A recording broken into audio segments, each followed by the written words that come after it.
1번 문제입니다. 다음 글에 따랐을 때 입술 소리와 잇몸 소리가 동시에 사용되지 않은 것을 고르라고 하고 있습니다. 묻는 것이 입술 소리와 잇몸 소리이기 때문에 제시문에서도 입술 소리와 잇몸 소리를 다루는 부분만 읽으면 되겠습니다. 우선 입술 소리로는 이렇게가 있고 잇몸 소리로는 이렇게가 있다고 합니다. 바로 선지로 넘어가겠습니다. 우선 1번부터 보시면 미신에서 미음은 입술 소리에 해당하고 시옷은 잇몸 소리에 해당하기 때문에 동시에 사용된 경우입니다. 2번도 도마에서 디귿은 잇몸 소리에 해당하고 미음은 입술 소리에 해당하기 때문에 동시에 사용된 경우가 맞습니다. 3번 선지에서 기역은 여린입천장 소리로 해당 사항이 없고 리을 같은 경우에 잇몸 소리에 해당을 하고 또 피읍과 비읍이 모두 입술 소리에 해당을 하기 때문에 역시 동시에 사용된 경우에 해당합니다. 하지만 마지막 4번을 보시면 애초에 사용된 자음이 디귿밖에 없는데 디귿은 잇몸 소리에 해당하여 입술 소리가 사용되지 않았기 때문에 정답은 4번이 되겠습니다. 2번 문제입니다. 기역의 사례가 포함되어 있지 않은 것을 고르라는 문제인데요. 기역이 뭔가 살펴보면 겹받침이 발음되는 경우에 있어서 그 두 가지 받침이 있을 때 이 중 앞받침으로 발음되는 경우를 기역이라고 칭한다고 합니다. 따라서 1번부터 4번 선지까지 각각 그 겹자음이 사용된 단어만 보시면 되겠습니다. 우선 1번에 보시면 요 맑고라는 것을 발음을 할 때 맑고 이렇게 발음이 되기 때문에 리을 기역 중 앞자음인 리을로 발음이 되는 경우가 되겠습니다. 2번도 보시면 외골이라고 할 때 이렇게 발음이 되기 때문에 리을과 시옷 중에 앞자음인 리을로 발음되는 경우가 되겠습니다. 3번에 밥골을 보시면 이 경우에는 이렇게 발음이 됩니다. 따라서 리을과 비읍 중에 뒷자음인 비읍으로 발음이 되는 경우로 정답은 3번이 되겠습니다. 마지막으로 4번에서 이것도 달, 그 다음에 이 히읗과 기역이 축약이 되면서 캤다로 발음이 되는데 여기서도 마찬가지로 겹받침이 앞자음인 리을로 발음되는 경우이기 때문에 역시 정답은 3번이 되겠습니다. 3번 문제입니다. 마찬가지로 기역의 사례가 포함되어 있지 않은 것을 고르라는 문제인데요. 여기서 기역은 수관형사라고 합니다. 이때 수관형사와 수사의 구분이 문제가 되는데요. 수관형사의 경우에는 관형사의 수식을 받는 체언이 반드시 붙는다는 점이 가장 중요하게 나타났습니다. 1번부터 보겠습니다. 여기서 숫자의 개념을 나타내는 것은 쌀, 서말 할 때 서인데 이 서는 단독으로 쓰이는 것이 아니라 뒤에 단위를 나타내는 표현인 말과 함께 사용되는 것이기 때문에 수관형사의 사례에 해당합니다. 3번 선지부터 보도록 하겠습니다. 여기서도 마찬가지로 첫째라는 것은 단독으로 물론 쓰일 수도 있지만 이 문장에서 사용된 첫째의 경우에는 줄을 수식하는 수관형사에 해당을 하겠습니다. 4번 선지에서는 숫자를 나타내는 표현이 두 가지가 등장을 하는데요. 과자 하나, 그다음에 물 한 병. 여기서 하나라는 것은 단독으로 쓰이고 뒤에 조사가 붙기 때문에 수사에 해당을 하지만 물 한 병 할 때 한은 마찬가지로 뒤에 병을 수식해주는 말이기 때문에 수관형사에 해당하겠습니다. 자연스럽게 2번 선지가 답이 됨을 알 수 있겠는데요. 구체적으로 살펴보면 둘, 다섯, 일곱 모두 단독으로 쓰이면서 뒤에 각각 조사가 붙기 때문에 수식어인 수관형사가 아니라 체언인 수사에 해당한다는 것을 보실 수 있습니다. 4번 문제입니다. 다음 글에 기역의 사례를 고르라는 문제인데요. 여기서 글은 파생어가 어근과 접사로 이루어진다는 개념 설명을 하면서 기역의 경우에는 전미사가 어근 뒤에 붙어서 품사를 바꾸는 경우를 가리키고 있습니다. 1번 선지부터 어근을 찾아보도록 하겠습니다. 공부하다에서 어근은 당연히 공부까지가 어근이 되겠고요. 이때 공부라는 것은 원래 명사이지만 여기서 전미사에 해당하는 하가 붙으면서 결국 동사로 전환되어서 바로 1번부터 답이 나와버렸습니다. 2번부터 다시 보도록 하겠습니다. 알리다에서 실질적인 의미를 나타내는 어근은 알다에서의 알이 되는데요. 여기 뒤에 리, 사동전미사, 이희리기 우구추 기억나시죠? 이 리가 붙어서 결국에 사동의 의미를 더하기는 하지만 알다와 알리다 모두 동사이기 때문에 품사의 변화는 없습니다. 3번에서도 실질적인 의미를 나타내는 부분은 손이 되는데요. 손도 명사고 뒤에 전미사 질이 붙어서 형성된 손질, 또 명사이기 때문에 마찬가지로 품사가 변하지 않았습니다. 마지막으로 4번 보시면 여기서 실질적인 의미를 나타내는 어근은 누르다가 되겠는데 여기에는 접두사인 짓이 붙으면서 마찬가지로 품사는 동사로 변함이 없습니다. 여기서 전미사가 붙는 경우에는 어근의 품사가 바뀌는 경우가 있지만 접두사가 붙는 경우에는 모든 경우에 품사가 바뀌지 않는다고 보셔도 되겠습니다. 5번 문제입니다. 다음 중 기억이 지켜지지 않은 선지를 고르라는 문제입니다. 제시문에서는 부사어의 정의에 대해서 설명을 하면서 어울리는 서술어가 한정되어 있는 부사어, 즉 부사어와 서술어의 호응을 보라고 제시를 하고 있습니다. 따라서 한 문장 안에 여러 부사어가 사용이 되었을지라도 특이한 서술어와 반드시 함께 사용이 되어야 하는 부사어를 중점적으로 봐주시면 되는 문제입니다. 1번 선지부터 보시면 여기서 모름지기와 열심히가 모두 부사어이긴 하지만 모름지기라는 부사어를 보라고 낸 문제일 것입니다. 왜냐하면 모름지기는 반드시 뭐뭐 해야 한다와 같은 서술어와 함께 사용되어야 하기 때문이죠. 따라서 이 선지는 올바르게 호응이 된 선지라고 보시면 되겠습니다. 2번 선지도 마찬가지로 보시면 이 비록이라는 부사어가 뭐뭐 하지만 이라는 서술어와 함께 사용이 되어야 하는 부사어로서 마찬가지로 호응이 잘 된 선지라고 보시면 되겠습니다. 3번 선지에서 가장 눈에 띄는 것은 비단이라는 표현인데요. 비단은 대체로 뭐뭐뿐만 아니다 라는 서술어와 함께 사용되는 부사어이기 때문에 마찬가지로 호응이 잘 된 문장입니다. 하지만 마지막 4번 선지를 보시면 여간이라는 부사어를 보셨을 때 이 여간은 대체로 아니다 아니면 뭐뭐 하지 않다 등과 같은 부정의 서술어와 함께 사용되어야 하는 부사어입니다. 따라서 긍정의 서술어를 사용한 이 문장은 부사어와 서술어의 호응이 제대로 지켜지지 않음으로써 정답이라고 보시면 되겠습니다. 6번 문제입니다. 다음 글에 기억의 사례가 포함되어 있는 선지를 고르라는 문제입니다. 제시문 자체는 자음 동화에 대해서 설명을 하면서 그 종류를 방향성에 따라 순행동화, 역행동화, 상호동화로 나누고 있습니다. 이 중 기억에 해당하는 상호동화는 예를 들어서 독립에서 앞음절인 기억과 뒷음절인 리을이 모두 변화한 경우가 이에 해당한다고 보시면 되겠습니다. 이게 그 해당하는 단어에 밑줄이 쳐져 있지 않아서 조금 난이도가 올라간 문제이지만 자음 동화가 일어나기 위해서는 반드시 음절의 끝자음이라는 것이 존재를 해야 하기 때문에 받침이 앞 글자에 받침이 있는 단어 위주로 살펴보시면 보다 빠르게 풀이를 할 수 있습니다.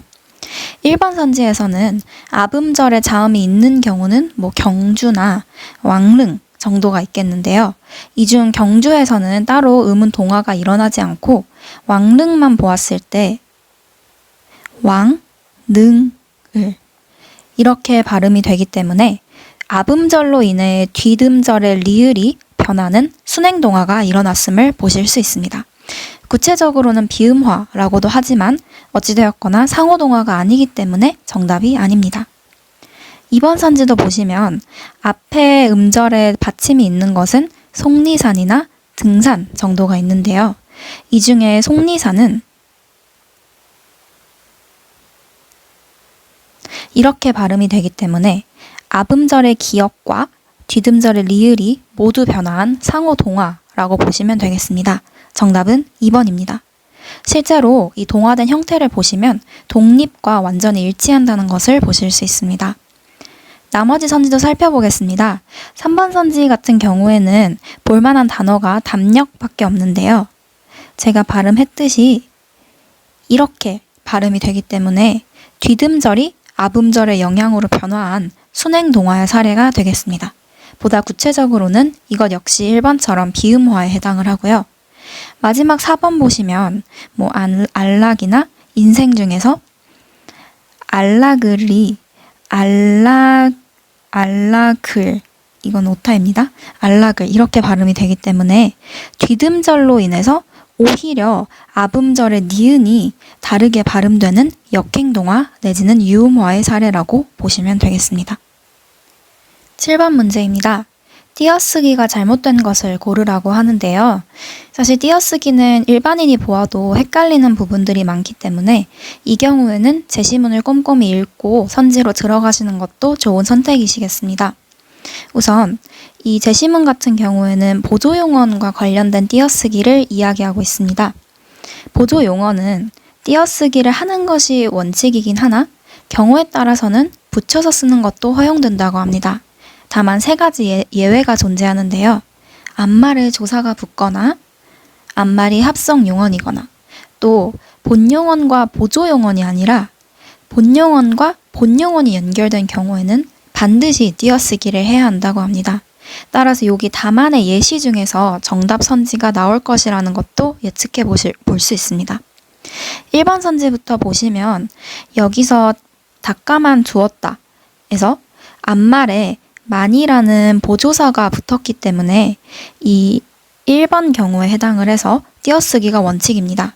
옳게 띄어쓰기 된 선지이고요. 2번 선지도 보시면 반지를 사서 주었다 에서 사다와 주다는 둘 다 보조용언이 아니라 본용언에 해당을 합니다. 따라서 3번 경우에 해당을 하기 때문에 마찬가지로 띄어쓰기가 원칙인 경우입니다. 3번 선지를 보시면 이 무섭지 않다면과 덤벼들어 보아라를 모두 검토를 해주셔야 합니다. 무섭지 않다에서 이게 본용언이고 이게 보조용언인데 띄어쓰기를 하였기 때문에 어찌 되었거나 옳게 띄어쓰기 된 문장이고요. 하지만 뒤에 덤벼들어 보아라를 보시면 앞말인 덤벼들다 자체가 합성용언에 해당을 하기 때문에 뒷말인 보아라와 띄어쓰기를 해주어야 합니다. 즉 2번 경우에 해당하기 때문에 적절하지 않은 선지이고요. 정답은 3번입니다. 4번도 보시면 먹지 않고에서 무섭지 않다면과 마찬가지로 띄어쓰기를 해주었기 때문에 올바른 선지에 해당합니다. 8번 문제입니다. 용언의 불규칙 활용이 포함되어 있지 않은 선지를 고르라는 문제인데요.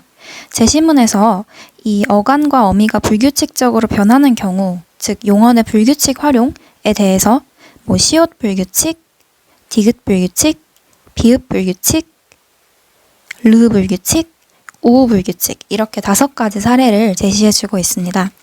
1번 선지부터 보시면 지금 여기서 어간과 어미가 변화한 경우에 해당할 수 있는 것이 우는인데요. 이걸 조금 더 구체적으로 살펴보면은 원형은 울다인데 그게 우는으로 활용을 한 리을 탈락에 해당을 합니다. 하지만 리을 탈락은 이 위에 제시문에 나타나 있지 않죠. 이건 리을 탈락이 용언의 불규칙 활용이 아니라 규칙 활용에 해당을 하기 때문입니다.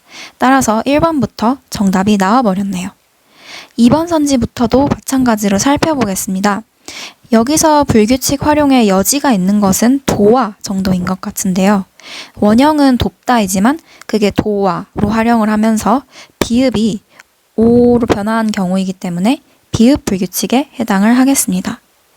더불어 불규칙 활용이 되어 있지는 않지만 책을 나르다 할 때 나르다도 책을 날라서와 같이 어간의 르가 리을로 변화를 하는 경우이기 때문에 이 역시 불규칙 활용에 해당하겠습니다. 3번 선지를 보시면 일러서의 원형은 이르다인데 이게 리을로 변화한 경우이기 때문에 르 불규칙에 해당하겠습니다. 여기서 해설을 잠시 보시면 동일하게 이르다라는 형태이더라도 어디에 도착하다, 내가 그곳에 이르렀다 라고 할 때 이르다는 르 불규칙이 아니라 러 불규칙이라는 점에 주의해 주시면 좋겠습니다. 마지막 선지도 보시면 들은 이라는 것의 원형은 듣다인데요. 이게 들은 이렇게 활용된 것이기 때문에 결국 디귿이 리을로 변화한 디귿 불규칙이 되겠습니다. 정답은 1번입니다. 9번 문제입니다. 기역, 리을 중 형태소의 개수가 같은 것끼리 짝지으라는 문제인데요. 사실 개수 세는 문제는 항상 까다롭지만 형태소의 경우에는 우선 띄어쓰기나 단어 단위로 먼저 나누고 거기서 이제 조사나 그다음에 어미, 접사 이런 것들만 따로 나눠가지고 세주시면 조금 더 수월하게 문제를 푸실 수 있을 겁니다. 기역부터 살펴보도록 하겠습니다. 우선 띄어쓰기 단위로 먼저 나누고요. 여기서 조사에 해당하는 은과 가, 그 다음에 춥다는 용언이기 때문에 어간 어미로 나눠주면 총 7개의 형태소가 나오겠습니다. 니은도 마찬가지로 우선 띄어쓰기 단위로 나눠주시고 그 다음에 조사에 해당하는 이와 을, 그 다음에 먹었다도 먹과 과거 시제 나타나는 엇과 뒤에 다로 나눠주시면서 총 10개가 되겠습니다. 디귿 선지도 보시면 이렇게 나눌 수 있고요. 이 중에 조사의 는, 도, 를, 다음에 심겠다도 심이라는 어간과 get이라는 미래 시제를 나타내는 것, 다음에 다로 나눠서 총 10개가 되겠습니다. 마지막 리을을 보시면 이렇게 나누고 조사인 와와 는, 가, 다음에 크시다에서 어간은 크가 되고요. 시는 높임을 나타내는 선어말 어미 다까지 해가지고 총 11개가 되겠습니다. 이 중 형태소의 개수가 같은 것은 총 10개인 니은과 디귿, 즉 정답은 3번이 되겠습니다. 10번 문제입니다. 기역의 사례가 포함되어 있지 않은 선지를 고르는 문제인데요. 여기서 기역은 두 자리 서술어로서 위의 제시문 설명에 따르면 주어 이외에도 목적어나 부사어, 보어 중 하나를 필수적으로 요구하는 서술어에 해당을 한다고 합니다. 네 선지를 모두 보시면 다들 기본적으로 주어와 서술어의 구조는 갖추고 있는 상태에서 이 각 서술어가 어느 정도의 문장 성분까지를 필수적으로 요구하는지에 따라서 달라집니다. 우선 1번 선지를 보시면 편지를과 우체통에 중 어떤 것도 생략을 할 수가 없는 서술어이죠. 즉 무엇을 어디에 넣는다 라는 목적어와 부사어를 모두 요구하는 서술어이기 때문에 세 자리 서술어로서 바로 정답이 되겠습니다. 2번 선지도 살펴보시면 화살로와 멧돼지를 중에서 사실 화살로는 생략이 충분히 가능하고요. 무엇을 잡았다 할 때 이 목적어만 필수적으로 요구하는 서술어이기 때문에 두 자리 서술어에 해당을 합니다. 3번 선지도 보시면 그녀는 말을 잘한다 라고만 해도 문장이 되죠. 즉 목적어만을 필수적으로 요구하는 두 자리 서술어이며 조금 더 세부적으로 살펴보면 사실 동생과 달리라는 것 자체가 부사절로서 이 전체 문장에 안겨있는 형태인데요. 다르다라는 서술어 자체도 뭐뭐와 다르다, 즉 목적어는 필요로 하지 않고 부사어만 필요로 하는 서술어이기 때문에 어떻게 보든 두 자리 서술어가 포함되어 있는 문장이라고 보실 수 있습니다. 마지막 선지를 보시면 거짓말쟁이가 라는 것은 보어로서 아니다 라는 서술어 앞에 반드시 필요한 문장 성분이 되겠죠. 두 자리 서술어로 정답은 1번이 되겠습니다. 11번 문제입니다. 기역의 사례가 포함되어 있는 문장을 고르는 문제인데요. 기역은 상대 높임 중에서도 비격식체에 해당한다는 것을 보실 수 있습니다. 사실 이렇게 제시문이 간략하게 나타난 문제에서는 기존에 암기했던 사항을 바탕으로 문제를 풀 수밖에는 없습니다. 따라서 이제 그동안 문법 공부를 얼마나 열심히 하셨느냐가 관건이 되겠고요. 다만 이제 비격식체인 해요체와 해체 중에 하나를 고르는 문제이기 때문에 1번 선지나 3번 선지를 보시면 사실 큰 배경 지식이 없더라도 아마 격식체일 것이다 라고 충분히 판단을 하실 수 있을 거라고 생각합니다. 다만 이제 2번 선지와 4번 선지 중에서 헷갈리실 거라고 생각을 하는데요. 좋아하냐의 경우에는 헤라체의 의문형 표현으로서 비격식체가 아니라 격식체에 해당한다는 점을 보시면 충분히 해체의 평서형 표현인 간파했지가 사용된 4번이 정답임을 판단하실 수 있습니다. 12번 문제입니다. 기역 또는 니은을 아는 문장이 포함되지 않은 선지를 고르라는 문제이고요. 아는 문장에 대해서 설명을 해주면서 그중 안긴 문장, 이 전체 문장에서 어떤 역할을 하느냐에 따라서 이렇게 5가지로 나눌 수 있다고 설명하고 있습니다. 이 중 명사절과 부사절을 아는 문장을 제외하면 되는 문제이겠죠. 1번부터 보시면 전체 문장은 소연이는 알았다 라는 주어와 서술어의 관계인데 여기 안에 희수가 같다 라는 새로운 문장이 안겨 있음을 보실 수 있습니다.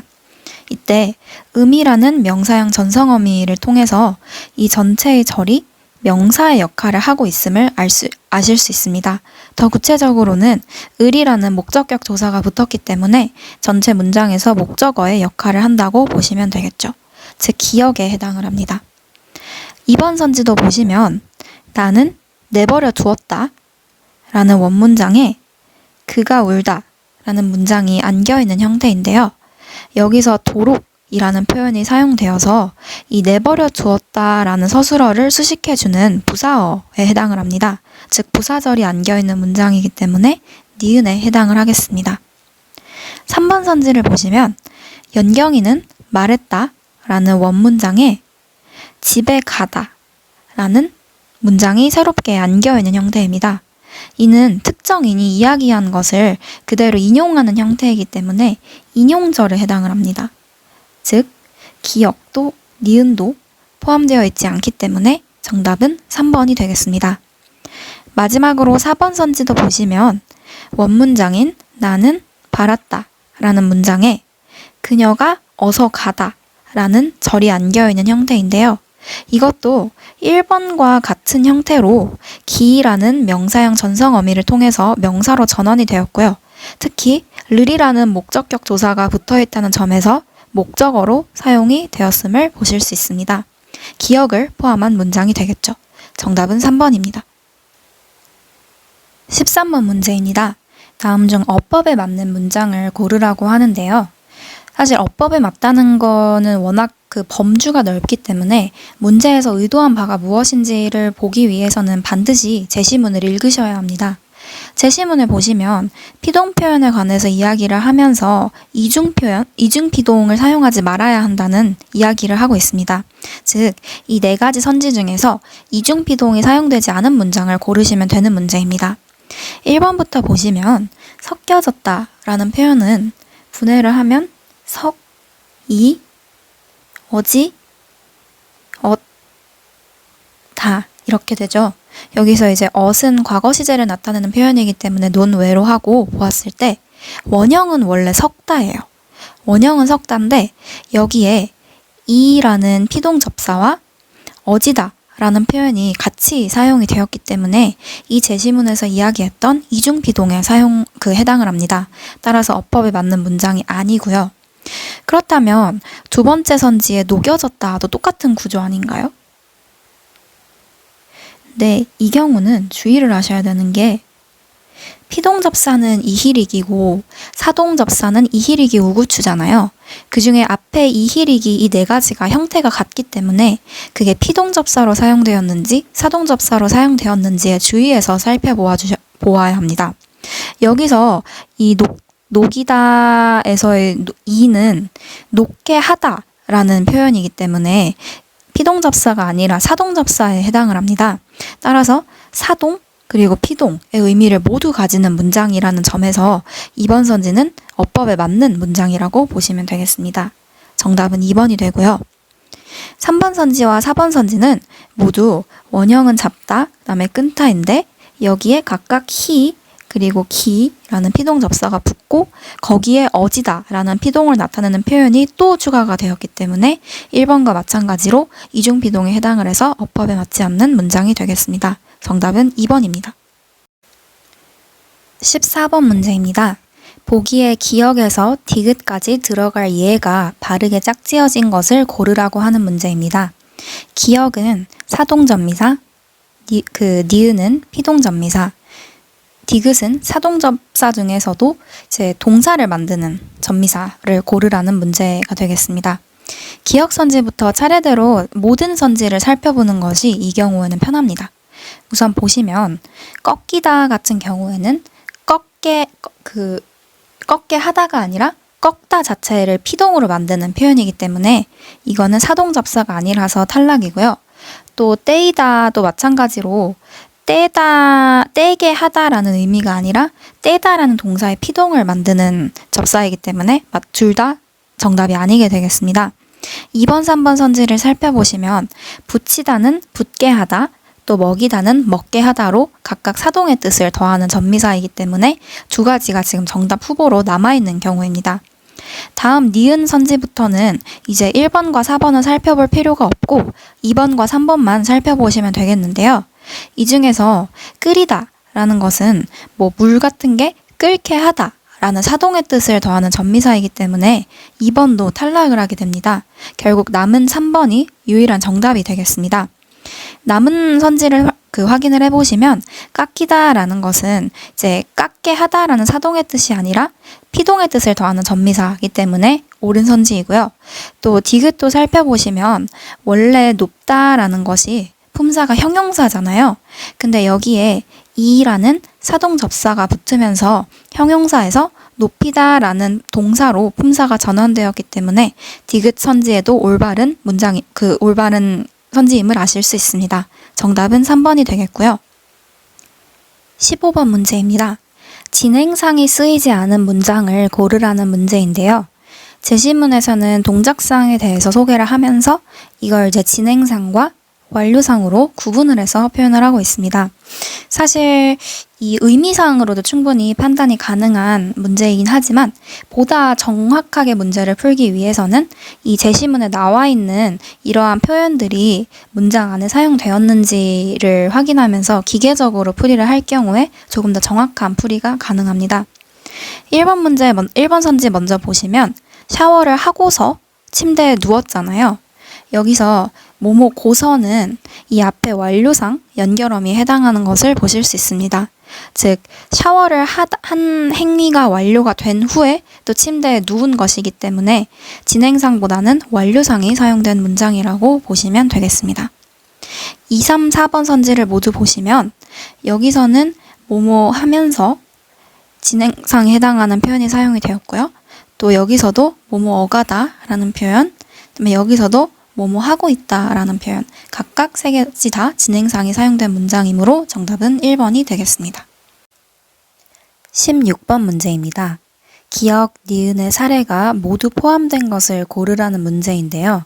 여기서 기역은 음절의 끝소리 규칙, 비음어, 유음어와 된소리 대기 등을 포함하는 교체에 해당하고, 니은 같은 경우는 자음군 단수나 자음 탈락, 모음 탈락 등을 포함하는 탈락에 해당을 합니다. 지금 밑줄이 없기 때문에 우선 전체 선지에서 음운 변동이 일어날 만한 단어들을 먼저 체크하고 들어가는 것이 문제풀이에 용이합니다. 기역 같은 경우는 이 단어, 니은 같은 경우는 이 단어, 디귿 같은 경우는 이거나 이거 정도가 변동이 가능하겠고요. 마지막으로 리을에서는 이 정도가 음운 변동이 일어날 수 있는 단어라고 보시면 되겠습니다. 기역 선지부터 보시면 읍고인데요. 우선 발음을 할 때 자음군 단소나로 인해서 앞자음이 아니라 뒷자음으로 발음이 되겠죠. 이렇게 되고 그 다음에 피읍은 음절의 끝소리에서 발음될 수 있는 자음이 아니기 때문에 이게 다시 이렇게 되고 그 다음에 비읍과 기역이 만나면서 된소리 대기도 일어나서 최종적으로 이렇게 발음이 되게 됩니다. 그러면 지금 자음군 단순화로 인해서 니은, 탈락이 발생을 하였고 그 다음에 그 다음 요 단계에서 음절의 끝소리 규칙으로 인해서 교체가 발생을 하였습니다. 그래서 기역은 기역, 니은의 사례가 모두 포함된 단어에 해당을 합니다. 다음으로 니은을 보시면 서울역인데요. 우선 지금 여기서는 연음이 일어나지 않고 뒤에 니은 첨가가 일어나서 서울역이 된 다음에 리을과 니은이 만나면서 서울역으로 유음화가 일어나게 됩니다. 교체에 해당하는 유음화는 일어났지만 니은에 해당하는 탈락은 일어나지 않았기 때문에 니은 선지는 정답이 아닙니다. 다음으로 디귿 선지부터는 밑에다 쓰도록 하겠습니다. 우선 이번요 같은 경우는 연음 현상에 인해서 입원료가 되는데 여기서 주의하실 점은 연음 현상은 음운 변동이 아니라는 것입니다. 단순히 여기 있던 자음이 여기로 넘어가는 현상에 해당하는 것이고요. 이 상황에서 원래는 니은과 리을이 만나면 앞에 있는 니은이 리을로 교체될 수 있는 환경이지만 여기서는 예외적으로 리을이 니은으로 교체되어서 입원료라고 발음이 되게 됩니다. 이 경우에도 리을이 니은으로 교체되는 현상, 즉 기역 현상은 일어났지만 니은 현상이 일어나지 않았기 때문에 디귿도 답이 아닙니다. 따라서 소거법으로 정답은 기역 리을 2번이 되겠고요. 그래도 리을 선지를 마저 살펴보자면 갑있는 이라고 했을 때 겹자음이기 때문에 우선 자음군 단순화가 일어나야겠죠. 그래서 이 경우에는 지금 앞에 있는 비읍이 남게 됩니다. 이렇게 되고 그 다음에 연음이 돼서 다시 이렇게 발음이 되고 그 다음에 요 밑에 있는 쌍시옷도 음절의 끝에서 발음될 수 있는 소리가 아니기 때문에 가빗는으로 바뀐 다음에 다시 두 개가 만나면서 비음화가 발생해서 가빗는으로 최종적으로 발음되게 됩니다. 이 경우에는 지금 이렇게 발음되는 과정에서 자음군 단순화, 즉 탈락이 일어났고 그 다음에 음절의 끝소리 규칙으로 인해서 이렇게 변경이 되는 것과 또 디귿과 니은이 만나서 이렇게 비음화 현상이 일어나는 것 둘 다 교체에 해당을 합니다. 따라서 리을이 정답이라는 것을 다시 한번 확인할 수 있습니다. 17번 문제입니다. 부사가 사용되지 않은 문장을 고르라고 하면서 제시문에서는 부사의 다양한 종류에 대해서 설명을 하고 있습니다. 우선 일반적으로 들어보셨을 부사는 성분부사이지만 이외에도 문장 전체를 꾸며주는 부사가 있나 하면 또 부정부사, 아니나 못 이런 단어들이 해당을 하겠죠. 그리고 장소나 시간 등을 나타내는 지시부사도 포함이 됩니다. 1번부터 차례대로 보도록 하겠습니다. 이 일은 어려워서 안 하고 싶다 라고 했는데 여기서 이 아니라는 것이 제가 여기서 말씀드렸던 부정부사에 해당을 하겠습니다. 따라서 부사가 사용된 문장에 해당을 합니다. 2번 선지는 맨 앞부터 부사가 나와 있는 것을 보실 수 있습니다. 지금 여기서의 설마처럼 문장 전체를 꾸며주는 부사인 분명히가 사용되었기 때문에 마찬가지로 사용된 문장이고요. 3번도 보시면 여기서 사실 저라는 것은 이 광경이라는 명사를 수식하는 관형사에 해당을 하지만 일이라는 것은 장소를 나타내는 지시부사에 해당을 합니다. 마찬가지로 3번에도 부사가 사용이 되었기 때문에 정답은 4번이 되겠습니다. 보시면 나는 명사고 대명사라고 보시면 되겠죠. 그리고 르는 조사고 또 처벌하려면에서 이거는 처벌하다라는 용언이 되겠고 법이라는 것은 명사, 대로라는 것은 조사, 해라라는 것도 결국엔 용언에 해당하기 때문에 부사가 사용되지 않은 문장은 4번이 되겠습니다. 18번 문제입니다. 보기의 기억에서 리을에 해당하는 사례로 적절하지 않은 것을 고르라는 문제인데요. 이 제시문처럼 문법적 일반론이 아니라 구체적인 사례를 제시하는 경우에는 문제의 의도를 파악하기 위해서 제시문을 모두 읽으시는 것이 좋습니다. 우선 갑이 돌이라는 그 접사가 다양한 의미로 사용된다는 것을 제시를 하자 을은 이 들이라는 게 사실 일반적으로는 명사지만 이외에도 보조사나 접사, 의존 명사 등으로 다양하게 활용된다는 점을 제시했고 이 밑에 보기에서는 그 각각 어떤 의미로 활용이 되고 있는지 그리고 실례를 기역, 니은, 디귿, 리을로 나열하고 있습니다. 기역부터 보시면 여기서 기역은 의존 명사로 사용됨으로써 2개 이상의 사물을 나열할 때 열과 한삼을 모두를 가리키는 기능을 한다고 나와 있습니다. 실제로 이 문장을 보시면 도시락, 물병, 지갑, 들을 가방에 넣었다 라고 해서 이 앞에서 언급한 3가지 물품들을 모두 가리키는 그 의존명사라고 보시면 되겠습니다. 조사가 아니고 의존명사이기 때문에 앞말과 띄어서 썼다는 점도 보실 수 있겠습니다. 따라서 올바르게 사용된 문장에 해당을 하고요. 니은 선지 같은 경우에는 그 문장의 주어가 복수임을 나타내는 보조사라고 나와 있습니다. 다만 대부분의 조사가 체언 뒤에 붙지만 보조사의 경우에는 부사어나 연결어미나 문장의 끝 등에도 붙을 수 있다는 차이점이 있습니다. 여기서 어서라는 부사어 뒤에 들이라는 것이 붙음으로써 결국에 이 먹는 주체가 단수가 아니라 복수라는 의미를 나타내고 있습니다. 따라서 니은 선지도 적절하게 사용된 문장이 되겠습니다. 디귿 선지와 리을 선지는 모두 접두사의 기능을 한다고 나와 있습니다. 들쑤시다의 들, 그리고 들볶다의 들인데요. 우선 디귿 같은 경우는 야생으로 자라는 뜻을 더해야 한다고 되어 있지만 맥락상이 문장에서 야생으로 자라는 쑤시고 다닌다 이런 식으로 보면 말이 안 되죠. 사실 디귿 선지와 리을 선지 모두 이 밑에 부분, 즉 마구, 몹시의 뜻을 더하는 접두사 들에 해당하겠습니다. 따라서 정답은 3번이 되겠고요. 사실 야생으로 자라는의 뜻을 더하기 위해서는 들쑤시다보다는 들극화 등과 같이 사용되는 것이 적절합니다.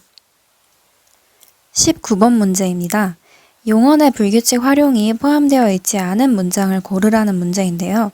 앞부분에서는 어간 불규칙에 대해서 다루었다면 이 지문에서는 어미 불규칙과 어간어미 불규칙에 대해서 다루고 있습니다. 어미 불규칙 같은 경우에는 여불규칙, 러불규칙, 거라 너라 불규칙, 오 불규칙 등을 제시하고 있고요. 어간어미 불규칙에는 히읗 탈락을 제시를 하고 있습니다. 1번 선지부터 보시면 사실 조금 쉽게 1번 선지 같은 경우는 찾을 수 있는 부분인데요. 이 팔에서가 원형은 파랗다이지만 이게 활용하는 과정에서 이 히읗이 탈락하기 때문에 어간어미 불규칙에 해당하는 문장이 되겠습니다. 이 어간어미 불규칙은 사실 색채어에서 나타나는 경우가 많아서 이런 식으로 색채어가 나타난다면 조금 쉽게 답을 찾을 수 있는 문제가 되겠습니다. 2번 같은 경우에는 일어났다에서는 딱히 불규칙 활용이 나타나지 않고요. 시험을 치러라고 할 때 이 치러가 원형은 치르다지만 이게 활용을 하는 과정에서 치러가 되어서 러불규칙으로 오해할 소지가 죄송합니다. 네, 필기가 조금 지워졌는데 지금 아까 보던 선지를 보면 이 치러라는 것 자체가 러가 나와서 러불규칙으로 오해할 소지가 있지만 사실 이게 러불규칙이 되기 위해서는 그 의가 그대로 유지된 채 치르다에서 이게 뭐 치르러 와 같이 활용을 한다면 러불규칙에 해당을 하겠지만 이 경우에는 애초에 이게 치러라고 활용을 하는 것이기 때문에 여기서 의가 탈락을 하고 어미가 붙는 즉 규칙 활용에 해당하는 탈락에 해당을 합니다. 따라서 이 경우에는 용언의 불규칙 활용이 포함되어 있지 않으므로 2번이 정답이 되겠습니다. 3번도 마저 보시면 오너라 라고 해서 너무 쉽게 나와 있죠. 거라 너라 불규칙에 해당을 합니다. 사실상 거의 가거라 그리고 오너라와 같은 두 가지 예시가 존재한다고 보시면 되겠습니다. 4번도 마찬가지로 보시면 지금 앞에서도 이르다라는 동사가 어간 불규칙에 해당한다는 내용을 다루었었는데요. 여기서는 앞에서 그 이야기한 이르다의 의미로 사용된 것이 아니라 약속 장소에 이르다, 어떤 장소에 도착하다라는 의미로 사용이 된 것이죠. 따라서 이르다가 활용을 할 때 도착의 의미를 지녔기 때문에 러불규칙에 해당을 하지만 앞서 말씀드렸던 시간이 이르다라고 할 때 이르다는 어간어미나 어미 불규칙이 아니라 어간 불규칙인 르 불규칙에 해당한다는 점 다시 한번 양지해 주시면 좋겠습니다. 20번 문제입니다. 문장 성분 중 주성분이 생략되지 않은 문장을 고르라는 문제인데요. 맥락을 파악하기 위해서 제시문을 보시면 아는 문장을 만드는 과정에서 이제 어미나 전미사를 붙인다. 다만 서술절만 예외적으로 표지가 없다라는 내용과 함께 이렇게 아는 문장을 만드는 과정에서 안긴 절에 특정 문장 성분이 생략되는 경우가 있다고 합니다. 즉, 요 네 가지 선지에서 모두 안긴 문장을 복원을 한 다음에 거기서 어떠한 문장 성분이 생략되었는지를 파악하라는 문제라고 보시면 되겠습니다. 1번 문장부터 보시면 원래 문장은 이것은 책이다가 되겠죠. 그런데 지금 여기 내가 읽던이라는 주어와 서술어가 또 있기 때문에 내가 책을 읽었다라는 문장에서 책을이라는 목적어가 생략되고 관형절로 안긴 문장이라고 보시면 되겠습니다. 안긴 절에서 책을이라는 목적어의 그 지위를 가졌기 때문에 이는 주성분이 생략된 문장에 해당을 합니다. 2번도 마찬가지로 보시면 원래 문장은 그는 공원에서 쉬었다가 되겠죠. 그런데 이제 내가 늘 공원에서 산책을 하였다 라는 관형절이 안기면서 공원에서 라는 부사어가 생략된 부분이 되겠습니다. 부사어는 주성분이 아니라 부속성분에 해당을 하기 때문에 2번 선지가 정답이 되겠습니다. 3, 4번도 마저 살펴보겠습니다. 그녀는 과제를 순식간에 끝냈다가 원래 문장이 되겠고요. 그런데 이제 과제가 아주 어렵다 라는 것이 관형절로 안기는 과정에서 과제가 라는 안긴 문장에서의 주어가 생략되었다고 보시면 되겠습니다. 마찬가지로 주성분이 생략된 문장이고요. 마지막으로 원래 문장은 자전거는 나의 것이다. 이 지금 해설에 오타가 있는데요. 자전거는 나의 것이다 라는 것이 원래 문장이겠지만 이제 관형절로 안기는 과정에서 이제 원래 문장은 그녀가 자전거를 빌렸다가 되겠지만 그것이 자전거를이라는 목적어가 생략되면서 관형절로 안겼다고 보시면 되겠습니다. 마찬가지로 주성분이 생략된 문장에 해당을 합니다.